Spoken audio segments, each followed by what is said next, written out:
Proses pemadaman kebakaran dibantu warga sekitar karena kondisi lokasi titik api yang berada di kawasan permukiman padat penduduk. Kebakaran menghanguskan sejumlah rumah di Jalan Cempaka Sari 5, Kemayoran, Jakarta Pusat. Petugas pemadam kebakaran sektor Kemayoran yang diturunkan ke lokasi langsung menaiki atap rumah warga agar bisa menjangkau titik api dengan selang penyemprot. Sejumlah ibu-ibu korban kebakaran bahkan hanya bisa menangis histeris karena hanya bisa menyelamatkan harta benda yang tersisa. Unggul Wibowo, perwira damkar Jakarta Pusat mengungkapkan sebanyak 12 unit damkar diturunkan ke lokasi, namun mengalami kendala karena lokasi yang berada di jalan sempit serta kerumunan warga.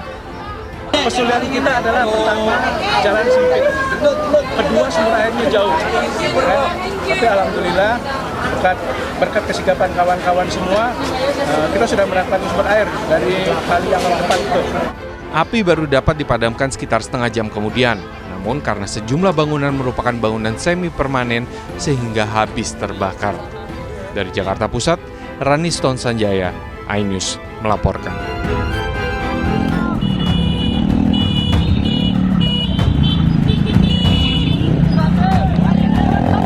Aksi pengejaran mobil yang kabur ini direkam salah satu warga yang ikut mengejar. Terlihat sejumlah warga yang terprovokasi ikut merusak mobil tersebut hingga akhirnya tertangkap di wilayah Jalan Brigjen Katamso, Simpang Pelangi, Medan, Sumatera Utara. Aksi anarki warga akhirnya terhenti setelah sejumlah warga lainnya berusaha menghentikan aksi mereka. Menurut keterangan saksi mata, insiden pengejaran ini belum diketahui secara pasti asal mulanya karena isunya yang masih simpang siur. Ada sebagian saya dengar mengatakan bahwasannya dia merampok mobil. Ada lagi sebagian katanya dia nabrak orang terus lari. Mobil Avanza atau Innova gitu loh. Dikejar orang dari Pajak Sukaramai. Pas lampu merah. Pas lampu merah. Nah, ya di masa warga dihancurkan warga lah. Nampakku itu 2 orang. Saat ini kendaraan yang dirusak dan kasus ini sudah ditangani Polsek Medan Area. Dari Medan, Sumatera Utara, Ahmad Ridwan Nasution, iNews melaporkan.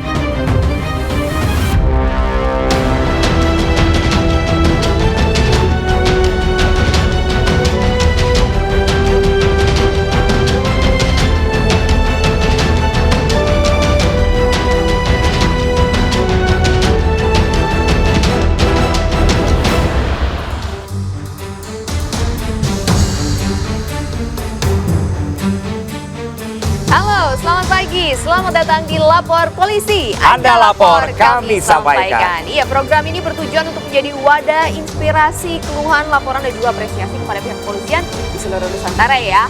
Pagi ini bersama saya Anita Mai. Dan saya Pram Senjaya. Pemirsa, apa kabar pemirsa dan juga Anita? Kabarnya luar biasa. Hari Senin ya. Betul, hari ini harus lebih semangat lagi pemirsa. Betul, meskipun pagi ini Jakarta cuacanya agak-agak mendung ya. Betul. Tapi meskipun begitu tidak boleh ngantuk, karena harus berkendara nih untuk untuk ke kantor sekarang pagi ini beraktivitas harus lebih semangat lagi. Iya, apalagi kalau yang ke kantornya memang tidak menggunakan kendaraan umum, jadi untuk menjaga supaya menghindari yang namanya kecelakaan ya, amit-amit terjadi kecelakaan. Harus menjaga stamina juga ya berarti Betul, menjaga stamina, karena nanti berita kita juga ada beberapa berita kecelakaan, begitu pemirsa, ya. Ini banyak sekali berita kecelakaan di pagi hari ini. Betul. Nah pemirsa, ini selama 1 jam ke depan pemirsa kami juga membahas sejumlah topik hukum dan kriminal yang menjadi topik hangat pembicaraan masyarakat di sekitar kita dan juga di media sosial.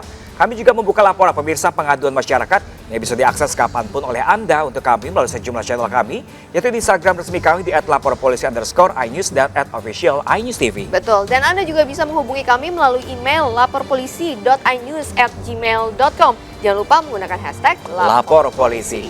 Nah pemirsa, seperti kita janjikan di awal tadi pemirsa, ada informasi kecelakaan, Mai. Iya. Kecelakaan beruntun terjadi di ruas jalan tol Purbalenyi di kilometer 92 Purwakarta, Jawa Barat pada hari Minggu malam. Nah pemirsa, ini belasan kendaraan terlibat dalam kecelakaan tersebut. Dan akibatnya 4 orang mengalami luka berat dan 22 orang lainnya luka ringan. Dan kecelakaan juga membuat arus lalu lintas sempat macet panjang. Ada sekitar 15 mobil tabrakan beruntun kilometer 92. Allahu Akbar. Dalam video amatir yang direkam pengguna jalan, terlihat belasan kendaraan rusak parah di bahu jalan ruas tol Cipularang, kilometer 92 wilayah Sukatani, Purwakarta, Jawa Barat. Sebanyak 17 mobil rusak berat akibat dihantam bus yang diduga mengalami remblong. Kerasnya benturan membuat mobil berserakan di jalan tol menuju arah Jakarta.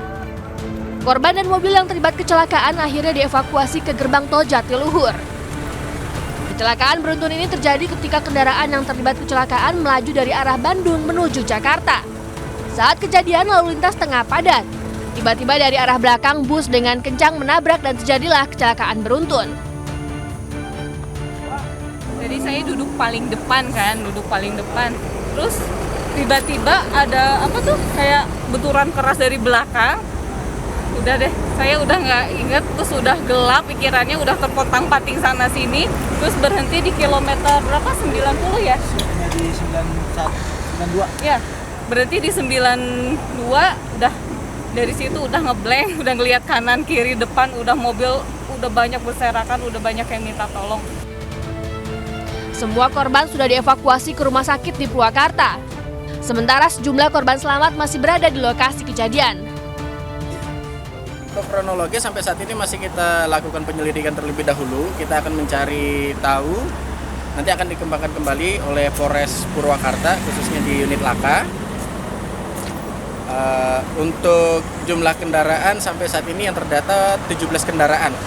Yang terlibat untuk kendaraan minibusnya ada beberapa, tadi yang sedang kita data sampai saat ini. Untuk secara fixnya nanti akan kita data lebih lanjut. Namun ada satu kendaraan bus yang diduga ya, jadi diduga sampai saat ini masih kita telusuri dulu apakah ada gangguan atau trouble, nanti kita cek kembali nanti pada saat di penyelidikan. Kasus kecelakaan ditangani PJR Tol Cipularang dan unit Laka Lantas Polres Purwakarta. Dari Purwakarta, Jawa Barat, Irwan Ayus melaporkan. Nah, pemirsa, sementara itu pemirsa 23 dari total 26 korban luka dalam kecelakaan beruntun yang melibatkan 17 kendaraan di tol Purbalenyi kilometer 92 Purwakarta, Jawa Barat ini dievakuasi ke dua rumah sakit di Purwakarta. Betul, dan sebanyak 21 korban dirawat di IGD Rumah Sakit Abdul Rajak dan sisanya ini dibawa ke Rumah Sakit Siloam Purwakarta. Dan sebagian besar korban ini mengalami patah tulang dan juga memar akibat benturan. Ya, pemirsa, sebanyak 21 korban kecelakaan beruntun yang melibatkan 17 kendaraan di tol Cipularang kilometer 92 arah Bandung menuju Jakarta menjalani perawatan medis di Rumah Sakit Abdul Rajak Purwakarta. Sebagian korban ini mengalami luka ringan sudah diperbolehkan pulang dari ke-23 korban. Saat ini total ada 15 orang yang masih dalam perawatan intensif di Rumah Sakit Abdul Rajak, sedangkan 8 diantaranya sudah bisa masuk ke kamar perawatan. Nah, pemirsa, ini beruntung sekali pemirsa tidak ada korban jiwa dalam kecelakaan ini. Sementara kasusnya masih ditangani oleh unit Laka Lantas Polres Purwakarta.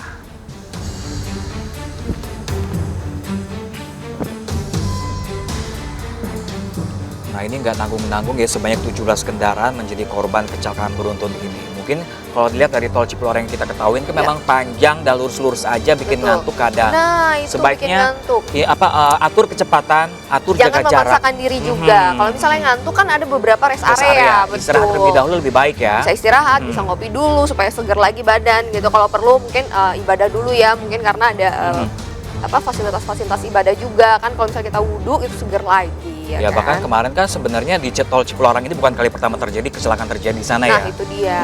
Dan korban meninggal ini dulu ya, waktu itu juga ada kejadian istri dari Saiful Jamil dan juga Wakil Ketua DPRD Kota Banjar ini pernah menjadi korban di Cipularang. Ditambah lagi jalanan di kilometer 92 ini pemirsa ini agak menurun. Jadi harus ekstra berhati-hati dan juga waspada. Karena saat menurun tanpa disadari kan kecepatan juga akan semakin bertambah seperti itu. Betul. Kita ke informasi lainnya pemirsa, ini masih mengenai kecelakaan, lagi-lagi kecelakaan ini mengenai pemakaman korban tewas dalam kecelakaan bus pariwisata maut di Tasikmalaya diwarnai tangis histeris kerabat korban. Ya, dan sementara itu korban luka masih menjalani perawatan medis di rumah sakit.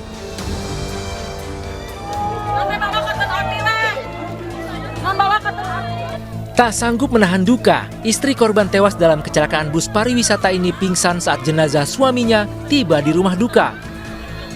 Ia harus dibopong kerabat untuk dibawa ke tempat yang lebih nyaman. Selanjutnya korban tewas yang merupakan kernet bus dimakamkan di kampung halaman korban. Sementara 2 korban lain yang merupakan suami istri dimakamkan secara militer di Ciamis, Jawa Barat. Korban merupakan personel polisi yang tewas bersama istrinya dalam kecelakaan. Prosesi pemakaman dihadiri rekan korban sesama personel polisi, kerabat maupun keluarga.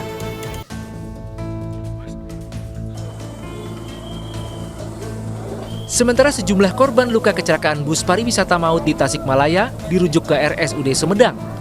Mereka dirujuk untuk mendapat perawatan medis yang lebih baik di RSUD Sumedang. Pihak rumah sakit telah menyiapkan ruangan khusus untuk menangani pasien korban kecelakaan bus di Tasikmalaya.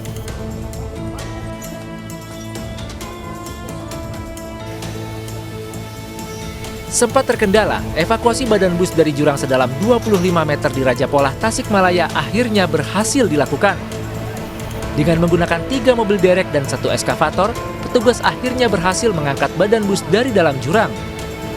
Proses evakuasi berlangsung dramatis karena sempat beberapa kali tali dan rantai baja yang digunakan untuk menarik badan bus putus dan badan bus nyaris kembali masuk ke jurang. Polisi saat ini masih mencari 1 korban yang belum ditemukan.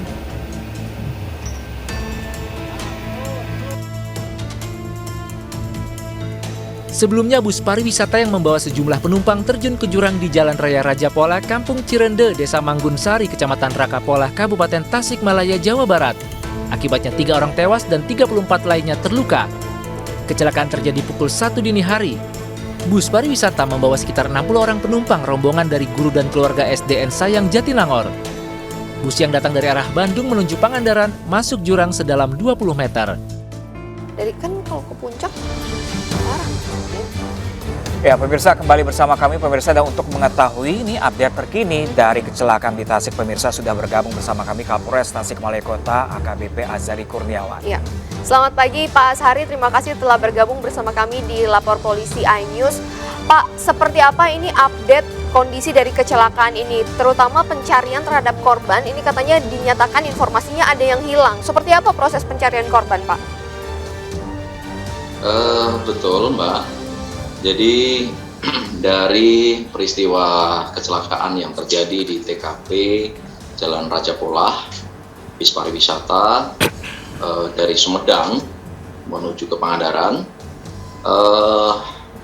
sampai dengan saat ini masih ada 1 korban yang belum ditemukan, dan dari sejak kejadian sampai dengan hari ini pun juga kami turunkan tim gabungan yang terdiri dari personel SAR Polres Tasikmalaya Kota, kemudian dari BPBD Kabupaten Tasikmalaya maupun Kota Tasikmalaya, dan juga Basarnas turun langsung ke TKP dan seputaran TKP. Bahkan untuk hari ini kami akan memperluas area pencarian di aliran Sungai Citandui, karena TKP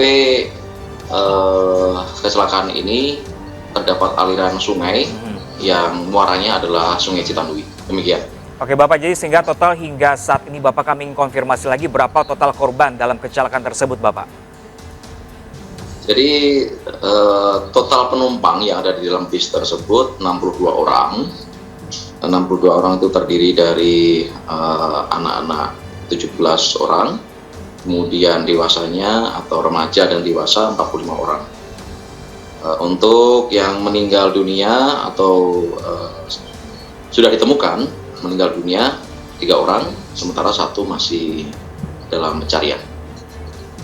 Oke, Pak, lalu dengan penyelidikan yang sudah berlangsung hingga saat ini, apakah sudah diketahui awal penyebab dari kecelakaan ini?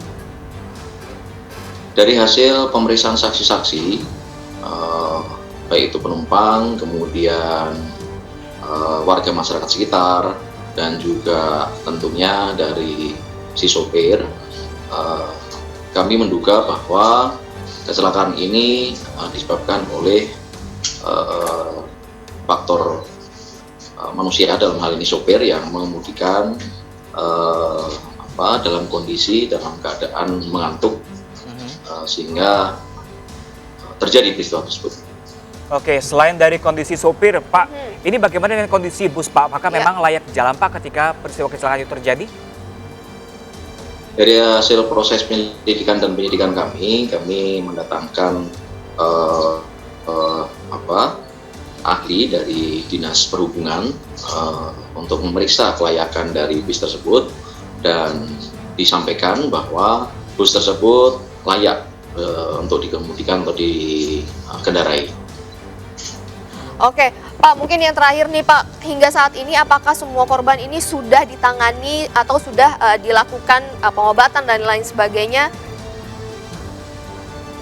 Sudah Mbak, dari sejak awal, begitu dini hari tersebut, setelah kita lakukan evakuasi, keseluruhan dari korban, baik itu yang meninggal dunia maupun yang luka ringan dan luka berat, kita bawa ke rumah sakit dan juga puskesmas terdekat untuk mendapatkan perawatan. Dan sampai dengan saat ini sudah sebagian besar diambil oleh keluarganya, terutama yang luka ringan.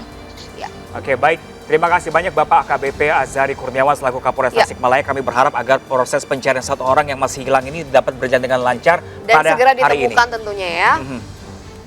Terima kasih, mohon doanya. Ya pemirsa, kita ke informasi lain dan masih dari kecelakaan, lagi-lagi kecelakaan pemirsa. Ini sebuah minibus menabrak 4 sepeda motor di Asahan, Sumatera Utara. Dan akibat kejadian ini 6 orang menjadi korban dan 1 diantaranya tewas.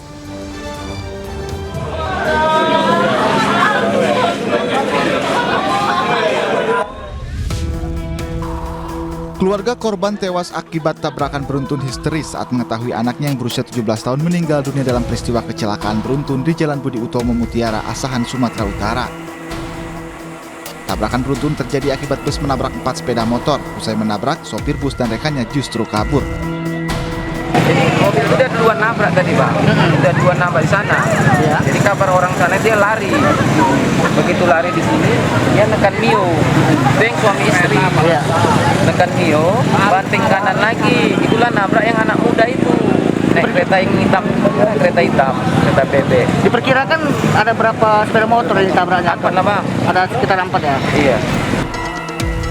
1 orang tewas dan 5 lainnya luka akibat peristiwa ini. Polisi meriksa sejumlah saksi untuk mengetahui penyebab kecelakaan. Dari Asahan, Sumatera Utara, Ulil Amri, iNews melaporkan.